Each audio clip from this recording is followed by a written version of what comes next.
Avez-vous déjà eu l'impression de bouger de toutes vos forces, tandis que le monde autour de vous restait immobile, que l'air semblait trop dense, le temps trop court, et que chaque effort ne faisait qu'approfondir le même lieu? C'est peut-être à ce moment-là que quelque chose en vous commence à soupçonner que la vérité n'est pas là où on l'a toujours dit. Dès votre plus jeune âge, on vous a appris que le mérite est la seule voie.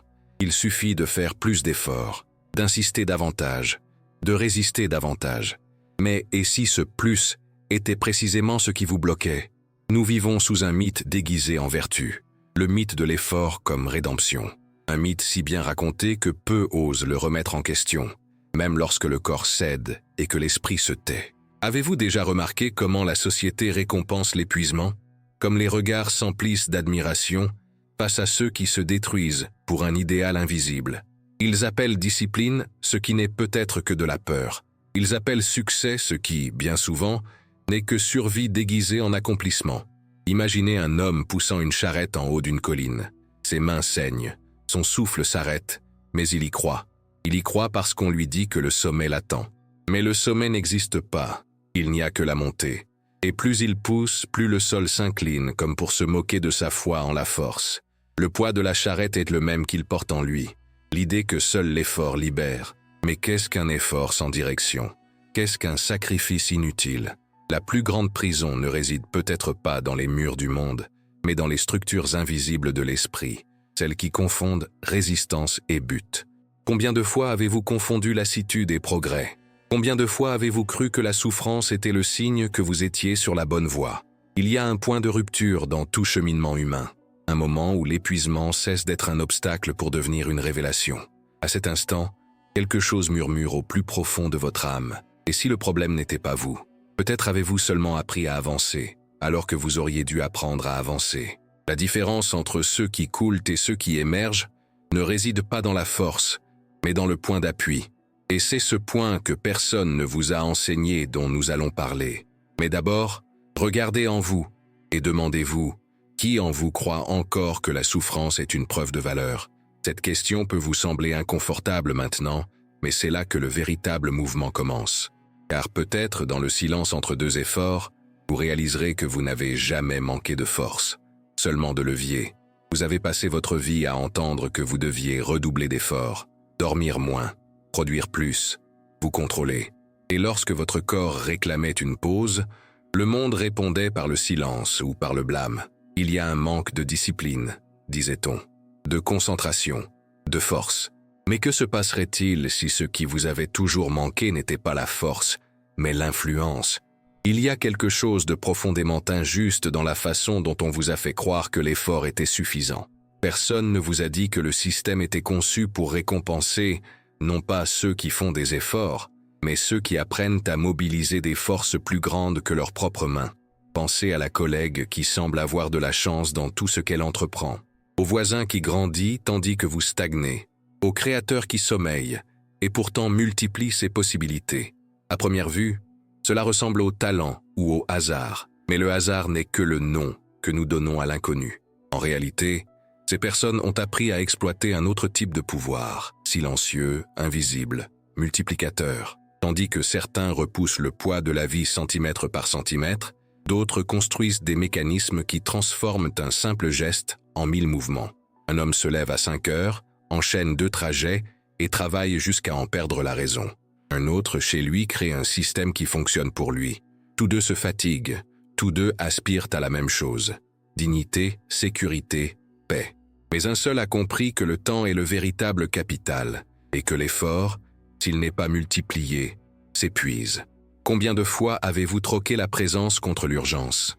Combien de fois avez-vous sacrifié des moments de vie en croyant que l'avenir vous rendrait ce que vous aviez perdu? Et si cet avenir n'arrive jamais, qui vous rendra le présent? La logique du mérite est parfaite, car elle entretient le mythe de la culpabilité. Quand on échoue, le système nous convainc que c'est parce qu'on n'a pas fait assez d'efforts. Peu importe que le jeu soit truqué, que le plateau soit truqué, ou que les cartes soient déjà en notre possession. La faute nous incombe toujours. C'est une morale qui se nourrit de notre épuisement et nous pousse à considérer l'esclavage comme une vertu. Karl l'appelait l'éthique du serviteur. Jung l'appelait l'ombre collective. la croyance inconsciente que la souffrance purifie. Mais la souffrance, lorsqu'elle n'illumine pas, ne fait que consumer. Regardez autour de vous. Les éloges vont encore à ceux qui endurent, pas à ceux qui comprennent. Nous célébrons le médecin qui n'a pas fermé l'œil depuis 2 jours, l'ouvrier qui endure la chaleur de la machine, l'étudiant qui se détruit par l'angoisse d'être le meilleur. Et pourtant, nous méprisons ceux qui construisent quelque chose qui les libère. Nous appelons cela tricherie, chance, privilège. Parce qu'on nous a appris à admirer l'épuisement et à craindre la légèreté. Mais le corps, le cœur et l'esprit ne résistent pas longtemps à cette logique. Lorsqu'ils se brisent, le monde les remplace, tout simplement, sans gratitude, sans honneur, sans souvenir. Il existe une scène courante, presque invisible. Quelqu'un se couche tard le soir et ressent le vide d'une question qui résonne en lui. Est-ce que tout cela en valait la peine? Cette question est sans réponse toute faite. C'est la faille par laquelle la conscience s'infiltre, car peut-être la valeur n'a-t-elle jamais résidé dans l'effort, mais dans la compréhension. La compréhension est le nouvel effort. L'esprit, une fois entraîné, devient le point d'appui manquant. C'est en lui que réside le levier capable de transformer la sueur en vision. Et c'est là que le mystère commence. Car il ne s'agit pas de travailler moins, mais de penser différemment. La suite ne concerne ni le corps ni le temps, mais l'axe invisible qui les anime, l'esprit. Et peut-être, en y regardant de plus près, réaliserez-vous que le monde entier a toujours attendu votre premier geste conscient. Le courage de s'arrêter. C'est la condition que le système redoute le plus, car ceux qui s'arrêtent commencent à voir, et ceux qui voient changent la donne. C'est dans cet instant de pause que l'esprit, auparavant accro à la course, réalise l'absurdité de passer sa vie à pousser des pierres qui pourraient être déplacées d'un simple effleurement. Si seulement on savait où placer le levier. Le monde ne récompense pas le mouvement, il récompense le discernement. Et pourtant, combien de fois vous êtes-vous senti coupable de ralentir? Combien de fois avez-vous confondu immobilité et faiblesse? La pause est le berceau de la lucidité. Imaginez maintenant 2 personnes confrontées à la même tâche. Construire un bateau. L'une travaille sans relâche, martelant le bois, luttant contre le vent, mesurant chaque centimètre avec la force de son corps. L'autre, avant de poser un seul clou, étudie les marées, le flux des courants, le rythme des vagues. Lorsqu'il passe enfin à l'action, la mer le porte. La différence ne réside pas dans l'effort, mais dans l'harmonie avec la structure invisible des choses. Et si le monde était un océan et l'esprit une boussole, comment navigueriez-vous si vous découvriez que vous n'avez plus besoin de ramer? Cela paraît poétique, mais c'est de la science. Les neurosciences prouvent déjà que le cerveau humain n'a pas été conçu uniquement pour résister, mais pour anticiper et remodeler les schémas. Chaque pensée crée des connexions, et ces connexions façonnent notre perception de la réalité. Mais que se passe-t-il lorsque nous passons notre vie à entraîner notre cerveau uniquement à réagir et non à créer? Nous devenons prisonniers d'un esprit ouvrier, incapable de comprendre que penser est aussi un acte de construction. Le monde n'appartient pas à ceux qui travaillent le plus dur, mais à ceux qui comprennent les codes qui régissent le travail. Vous êtes-vous déjà demandé pourquoi certaines personnes semblent attirer les opportunités, tandis que d'autres luttent désespérément pour une pause? La différence réside peut-être dans le type de carte qu'elles portent. La plupart naviguent dans ce labyrinthe sans se rendre compte que les murs ne sont que des ombres projetées par de vieilles croyances. La peur du changement est la prison la plus sophistiquée de notre époque et la plus confortable. Car la douleur du familier semble encore plus supportable que l'incertitude de la liberté. Mais la liberté, comme toute révolution intérieure, commence lorsque l'on doute de sa propre routine. Il y a un moment dans le cheminement où la conscience se divise. Persévérer ou apprendre à avancer, c'est le tournant. C'est le moment où l'individu, pour la première fois, devient l'architecte de sa propre structure. Et le plus curieux, c'est que le monde change instantanément.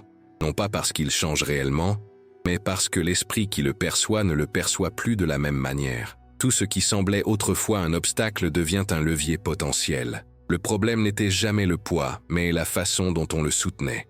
Mais il y a quelque chose de plus profond qui n'a pas encore été dit. Le levier mental n'est pas seulement une technique, c'est un symbole. Il représente la rencontre entre le conscient et l'inconscient, entre l'action et le sens. Jung appellerait cela le début de l'individuation, le moment où un être cesse de vivre selon ses valeurs héritées et commence à répondre à sa propre vocation intérieure. Combien de décisions dans votre vie étaient-elles vraiment les vôtres? Combien provenait de la voix collective qui vit en vous, déguisée en raison, devoir et prudence? À ce stade, le suspense s'épaissit, car il ne s'agit plus de comprendre le système, mais de l'affronter. Le véritable levier ne déplace pas les pierres, il déplace les destins, et le prix à payer pour l'utiliser est élevé. Il exige d'abandonner l'illusion du contrôle et d'accepter l'inconnu comme faisant partie du voyage. Êtes-vous prêt? Car la partie 4 ne traite plus d'effort ni de mental. Elle aborde ce qui se cache derrière les deux, le pouvoir invisible de l'inconscient, et ce qui se produit lorsqu'il s'éveille. Il y a des moments où la vie ressemble à un couloir étroit, éclairé seulement par des lumières froides et répétitives. Un endroit où chaque pas résonne comme le précédent, comme si le temps avait perdu sa texture. C'est ainsi que le système vous attend, prévisible, affairé, docile, et c'est à ce moment-là que le simple fait de s'arrêter, de respirer, de questionner, devient un geste révolutionnaire. Alors que le monde entier tourne en rond, vous vous arrêtez. Et cet instant d'immobilité, que tant de gens qualifient de faiblesse, est en réalité celui où l'axe du monde se déplace d'1 millimètre. C'est alors que vous réalisez que ce n'est jamais l'épuisement qui vous a bloqué, mais la conviction que vous ne pouviez pas vous arrêter. Imaginez un enfant de 6 ans dessinant librement jusqu'à ce qu'une voix d'adulte lui dise « Ne fais pas comme ça, dessine à l'intérieur des lignes ». À cet instant, l'étincelle s'éteint. Le dessin continue, mais l'imagination s'éloigne. Des décennies plus tard, ce même enfant, devenu adulte, travaille, atteint ses objectifs, suit les règles et se demande en silence pourquoi rien ne semble suffisant. C'est parce que, dès son plus jeune âge, le système ne vous a pas appris à créer, mais seulement à répéter. Le problème n'est pas que vous manquez de discipline, c'est qu'on vous a inculqué trop de discipline et trop peu de curiosité. Mais il y a quelque chose de curieux. En 2018, une étude de l'université de Stanford a montré que le cerveau humain en état de rêverie est jusqu'à 40% plus créatif que lorsqu'il est concentré sur une tâche spécifique. Cela signifie que le moment où l'on se déconnecte est peut-être le plus fertile pour l'esprit. Alors pourquoi le monde moderne condamne-t-il la pause? Pourquoi le repos est-il traité comme une culpabilité et la lenteur comme un échec? Peut-être parce que le silence est dangereux. C'est dans le silence que naît la pensée, et la pensée authentique est la forme la plus puissante de désobéissance. Considérez l'ironie. L'école vous a appris à obéir, mais pas à comprendre. Le travail vous a appris à produire, mais pas à créer. La société vous a appris à suivre, mais pas à voir. Et pourtant, il y a des moments où l'âme s'éveille. Parfois au milieu de la nuit, parfois dans les embouteillages, parfois devant un écran vide. Quelque chose en vous murmure qu'il y a plus. Ce murmure est le début de la libération. C'est la voix de l'inconscient qui frappe à la porte de la conscience, réclamant de l'espace, une oreille attentive. Et la plupart l'ignorent, pensant que ce n'est que de la fatigue. Mais ce n'est pas de la fatigue, c'est un appel. Et si tout ce que vous ressentez comme insatisfaction était en réalité un message? Et si l'inconfort était une impulsion de l'âme qui tente de vous pousser hors du labyrinthe? Jung disait que ce que nous évitons le plus de regarder contient précisément ce dont nous avons besoin pour nous transformer. Alors, quelle est cette agitation qui vous poursuit à la fin de la journée? Quel est ce vide qu'aucun accomplissement ne comble? Peut-être est-ce l'écho de ce que vous auriez pu être, en quête d'un passage. On raconte que, après une faillite, une perte ou une crise, des personnes décrivent le sentiment de s'être éveillées à leur propre vie, comme si elles avaient vécu jusque-là à la 3e personne et avaient soudain pris le contrôle du récit. Tel un cadre qui a quitté un emploi à $1 million et a découvert que sa peur de tomber était en réalité une peur de la liberté. Tel un ingénieur qui, après avoir été licencié, a réalisé qu'il détestait ce qu'il faisait depuis 20 ans. Tel un moine qui, après des décennies de silence, a déclaré « Le bruit du monde n'est que la peur d'écouter sa propre âme ». Ces histoires ne sont pas rares, elles sont les miroirs que l'inconscient collectif utilise pour nous ramener à la raison. Et peut-être que le tournant réside là, dans le courage de remettre en question la normalité. Lorsqu'on commence à voir les rouages et à comprendre qu'on n'a pas besoin d'en faire partie, le monde commence à révéler ses significations cachées. La culture de l'effort, le mythe de la stabilité, le culte de la productivité, tout s'effondre au simple regard d'un œil lucide. Car la lucidité est le véritable pouvoir que le système ne peut contrôler. Et lorsqu'elle s'éveille, rien n'est plus jamais comme avant. À partir de ce moment, Le voyage passe de la lutte contre le système à la lutte pour l'âme. La lutte change de direction. Il ne s'agit plus de conquérir le monde, mais de s'éveiller en lui. Et c'est là que l'histoire prend son tournant, car la 5e partie ne portera plus sur la prison, mais sur la traversée. Le moment où l'être, enfin conscient, commence à cheminer seul, avec l'inconscient comme allié, et non comme ennemi. Il disait que les convictions sont des ennemis de la vérité plus dangereux que les mensonges. On peut remettre en question un mensonge, mais on défend une conviction, même si elle nous détruit. Et c'est exactement ce qui se produit depuis des générations.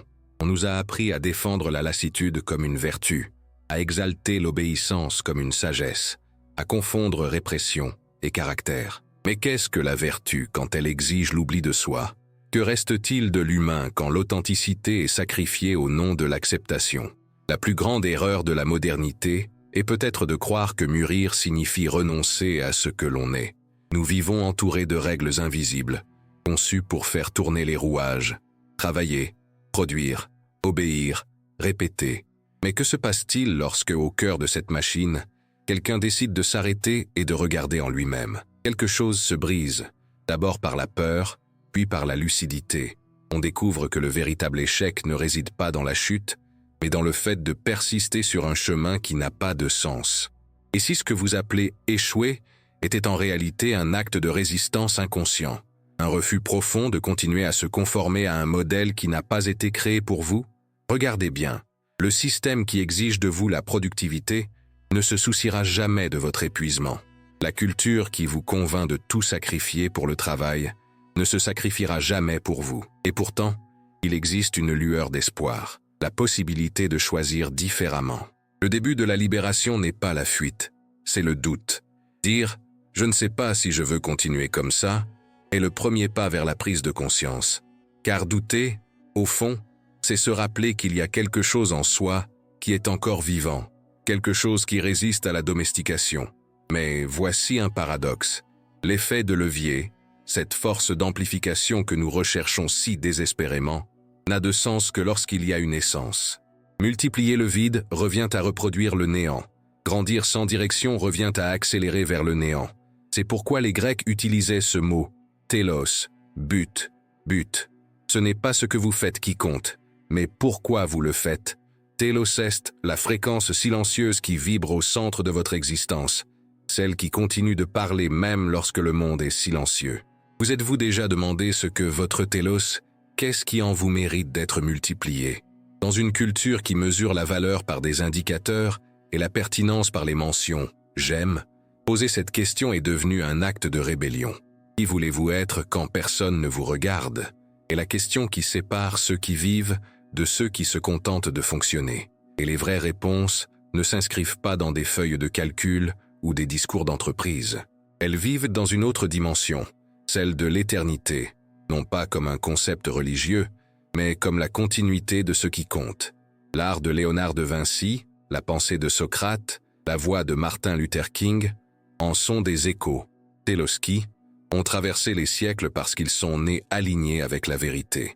Mais le but seul ne suffit pas à soutenir le travail. Il doit être peaufiné jusqu'à ce qu'il devienne arête, l'excellence silencieuse. C'est ce qui anime l'artiste qui répète sans public, l'écrivain qui réécrit le même paragraphe jusqu'à ce que son cœur s'accorde avec le mot, le soignant qui traite une vie comme si c'était le monde entier. Arrête l'acte de raffiner l'âme jusqu'à ce qu'elle devienne un canal pour quelque chose de plus grand. Quand télos et arrête réunissent, le travail cesse d'être un effort et devient une expression. Et c'est seulement alors que le véritable levier apparaît, non comme une astuce, mais comme un pont. C'est la technologie qui libère au lieu d'emprisonner, le livre qui parle quand vous êtes déjà parti, le système qui multiplie la conscience au lieu de la dépendance. Quand la finalité rencontre l'excellence, le temps cesse d'être l'ennemi. Ce que vous créez commence à vivre sans vous, et c'est ce que nous appelons l'héritage. Mais attention, le monde tente d'inverser cet ordre. Il vous apprend à chercher l'envergure avant la substance, à parler avant d'avoir quelque chose à dire, à grandir avant de comprendre. Résultat, des voix fortes et creuses, une pertinence dénuée de sens, un succès qui implose de l'intérieur. La hâte d'être vu a tué le silence qui révèle qui nous sommes. C'est pourquoi tant de gens brillent un instant puis disparaissent, parce qu'ils ont pris l'écho pour la voix. Le véritable pouvoir ne réside pas dans la projection de soi, mais dans l'alignement de soi. Le véritable levier ne consiste pas à atteindre des millions de personnes, mais à atteindre la profondeur. Le temps ne peut détruire la vérité. Seul ce qui a été construit sur la peur ou la vanité peut l'anéantir. Ce qui naît d'un objectif perdure.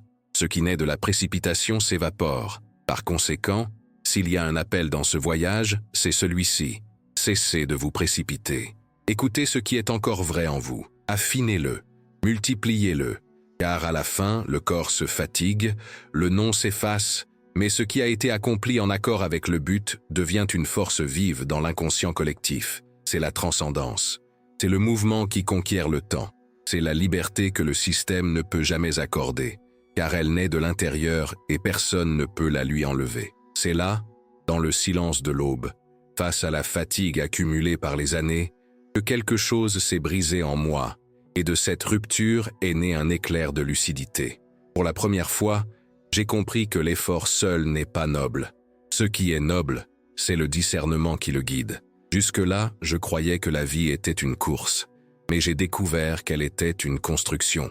Et toute construction commence lorsque nous cessons de tourner en rond, et choisissons de construire quelque chose qui tiendra debout, même lorsque le corps a besoin de repos. Il n'est pas nécessaire de tout abandonner du jour au lendemain. Il suffit de cesser de vivre en pilotage automatique. Une minute de conscience change plus que 1000 heures de répétition. Remarquez la prochaine fois que vous vous apprêtez à dire « Je n'ai pas le choix ». Remarquez le moment où vous répétez ce que vous avez toujours fait, sans vous demander pourquoi. C'est à ce moment-là que quelque chose de nouveau peut naître, non pas comme une révolution bruyante, mais comme une décision silencieuse. Réfléchir avant d'agir, choisir avant d'obéir. La véritable transformation commence par des pensées simples, mais courageusement soutenues. Commencez petit, mais différemment. Si votre travail vous accapare, trouvez le moyen d'en faire un pont et non une prison. Si vous avez l'impression de gâcher votre talent, créez quelque chose, un projet, une idée, un geste, qui puisse vous dépasser. Écrivez, enseignez, partagez, construisez. Utilisez vos connaissances comme un levier, votre temps comme un allié, votre esprit comme un outil. Arrêtez de mesurer vos progrès en heures et commencez à les mesurer en termes de direction. Inutile d'en faire plus. Il vous suffit de faire ce qui a du sens. Le mouvement du levier est plus lent au début, mais c'est le seul qui avance vraiment. À chaque choix conscient, vous desserrez un maillon de la chaîne. À chaque nouvelle pensée, vous affaiblissez les rouages de la répétition. Et avant même de vous en rendre compte, la roue qui vous retenait autrefois commencera à tourner d'elle-même, désormais pour vous, et non contre vous. C'est à ce moment-là que la liberté cesse d'être une idée pour devenir une pratique. Mais sachez que ce processus n'est pas simple. Il exige patience, vulnérabilité et foi en quelque chose qui n'existe pas encore. Il exige confiance en l'invisible, et l'acceptation du vide entre ce qui était et ce qui devient. Cet espace entre deux mondes est inconfortable, mais c'est aussi le berceau de toute réinvention. C'est là que l'âme respire à nouveau, que l'inconscient devient guide et que le but prend forme. Et lorsque cette transformation s'amorce, quelque chose change à jamais. La peur de l'incertitude cède la place à la sérénité de celui qui a enfin compris sa propre force. Car le levier n'est pas un outil extérieur, mais l'alignement intérieur entre ce que l'on fait et qui l'on est. Lorsque ces deux éléments se rencontrent, le temps se courbe, les petites actions se multiplient. Les mots justes touchent ceux qui en ont besoin. La vie enfin devient une œuvre vivante, nourrie non pas par la sueur, mais par le sens. Alors, si vous êtes arrivé jusqu'ici, c'est peut-être votre heure. Le moment d'arrêter de tourner en rond et de vous mettre en mouvement. Le moment de troquer la vitesse contre la direction, l'anxiété contre la clarté, l'effort aveugle contre la création consciente. N'espérez pas de plus grands signes. Le simple fait d'écouter jusqu'au bout est la preuve que quelque chose en vous a déjà commencé à s'éveiller. Je vous invite maintenant à prendre part à ce mouvement. Si cette vidéo vous a touché de quelque manière que ce soit, ne serait-ce qu'une légère contrariété, une question, une étincelle, laissez un commentaire, même anonyme. Partagez ce que vous avez ressenti. Aimez la vidéo si elle vous a fait réfléchir et abonnez-vous à la chaîne pour poursuivre ce voyage avec nous. Parce que la transformation ne se fait pas seule. Elle naît dans chaque esprit que vous osez voir. Et peut-être, juste peut-être, Votre vision sera la force qui fera avancer le monde d'1 millimètre ce soir.